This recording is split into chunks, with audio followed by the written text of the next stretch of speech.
And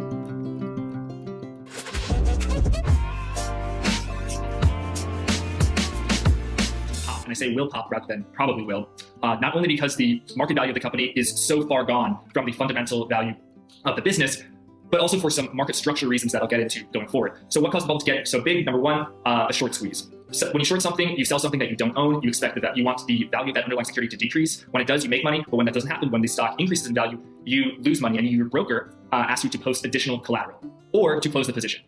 And when short sellers close the position at the same time, they buy back their stock, and in so doing, that drives up the price. Now, the short interest on GameStop was notable, totaling at times 140%, meaning that there were more shares sold short than were floating in the open marketplace. And if that sounds like dry kindling, you're correct. But I think that what really got this rally going was the gamma squeeze and the action in the options markets, the derivatives markets, because you see, often there are short squeezes, but it's hedge funds going after other hedge funds, and it requires billions of dollars to squeeze the shorts. So if an individual wants to cause a short squeeze, or a hedge fund wants to cause a short squeeze, they generally need over $1 billion.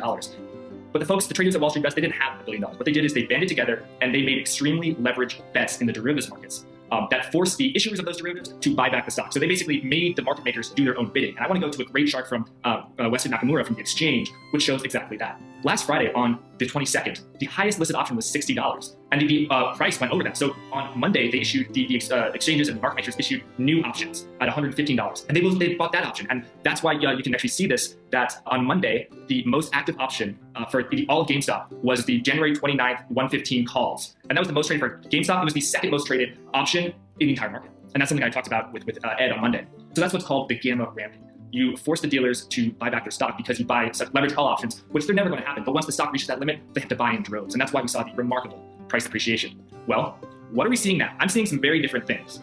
Let's look at the most active options for GME right now. The three most active contracts are puts. That is, they make money when they sell. So they're short contracts, short on GME. And what are the strike prices for that? Are they 20? You expect it to go? No, they're 1. They're 50 cents. So what I think is happening, and what some traders told me think is happening, is that when hedge funds close their shorts, they went long puts instead because they don't have that unlimited downside that a naked short has. So I've just got some great charts here. This shows the open interest of the options that expire tomorrow on Friday. Note how most of them are in the money, and these sort of crazy out of the money 250% money calls, there's no real interest for them. And it's the same with options for February 21st. Now I will say that the extreme manipulation of Robinhood and the other retail brokers, whatever you want to call it, definitely plays a role. But at the end of the day, it doesn't matter whether the game is fair or whether the game is unfair. I'm just trying to see what's going to happen, and I'm just looking at the market structure. So those are the two forces which, if you've been following this story a little bit, you probably have heard of. But there's a third force, and it's something that I haven't heard a lot of people talk about, the role of passive vehicles. And this is something that Mike Green talks about a lot. GameStop is not part of the S&P 500. It's not part of the NASDAQ, but it is part of the Russell 2000. And a few months ago, it was nowhere near a big player in the index. It was 0.02% of the index. Briefly today, it was the biggest stock in the index. I went from about 0.02 as of a few months ago to 0.5%. And as GameStop commanded a bigger and bigger presence within the index, it forced passive funds like BlackRock to buy more. Because if GameStop increases in price and you don't buy more and you just have the Russell 2000, effectively you're net short GameStop. And that is something that we've learned you don't want to do. So what do these three forces have in common? Forced buying. The short sellers had to buy back their stock in order to cover their short position. The market makers in the options markets, they had to buy the underlying GME in order to hedge their delta as the price went up. And then as the price went up, they had to hedge it more and more exponentially. And then third, and this is slightly more of a niche point, less established fact, is that the indexes had to buy the stock back as they went up. So what do these three forces have in common? Forced buying. And what happened today? Forced selling. That's exactly what happened. As accounts of retail traders were closed out, as retail broker says, oh, we can't handle the exposure anymore. It's too risky. The spreads are too wide. It's just too vast. We can't do it. It's too risky. So we're going from forced buying to forced selling. So I think that could be a harbinger of what is to come. Now to Ed and Dave Floyd. Support for this podcast comes from Goldman Sachs. What do Goldman Sachs experts and leading thinkers have to say about trends shaping markets, industries, and insights from Goldman Sachs on the economic and market implications of COVID-19? Available on our podcast at gs.com/COVID-19 or any of your favorite podcast platforms. Thanks, Jack. And welcome, Dave. Hey, Ed, good to see you. Thanks for having me on again. Yeah, it's good to talk to you. And, what an interesting time we're living because, I was just telling you right before we came on, it's up to you. I was giving you the option of whether or not we should talk at all about any of this GameStop and Reddit stuff. And you said that, yeah, actually, it might make a good start to the conversation because that's actually where people's headspace is right now. I know we have a lot of other stuff to talk about, but let me start it out here, Dave. We had a philosophical conversation in the content crew here at Real Vision. And I mentioned in that conversation that, whenever there's a big lottery, I go down to to get my ticket and I get a ticket knowing that my chance is like 1 in 300 million to buy or to win the lottery. And there's always someone there who's like, buying 400 tickets at one time. And I always wanted to say to the guy, you realize that your chance just went up from 1 in 300 million to 400 in 300 million. Right.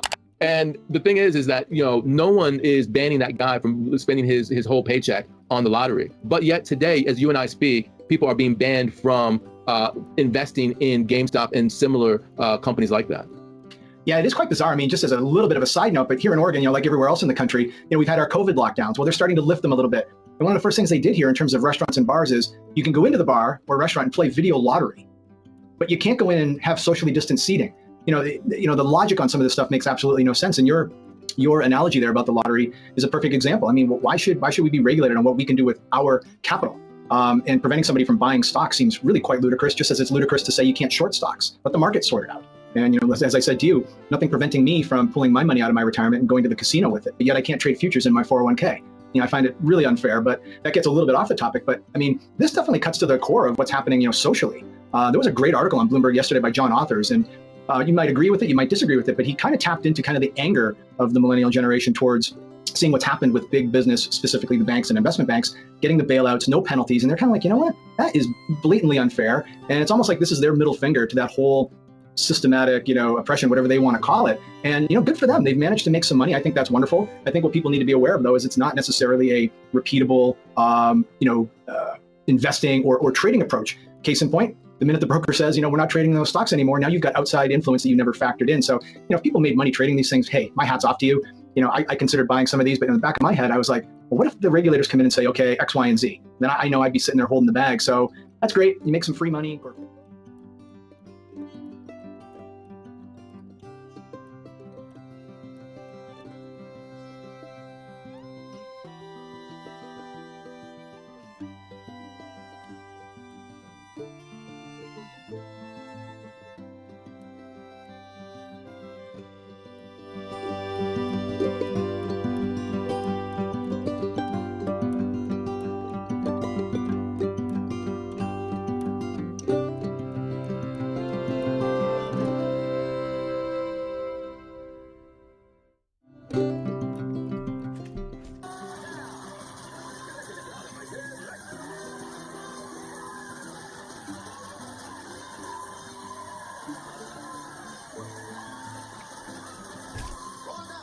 Many thanks, as I'm humbled already by everyone's support. Appreciate you.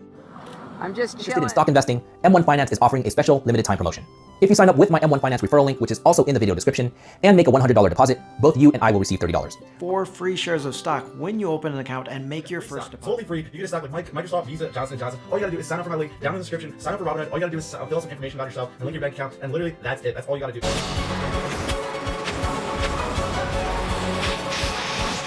Yeah, I'm actually a nice person.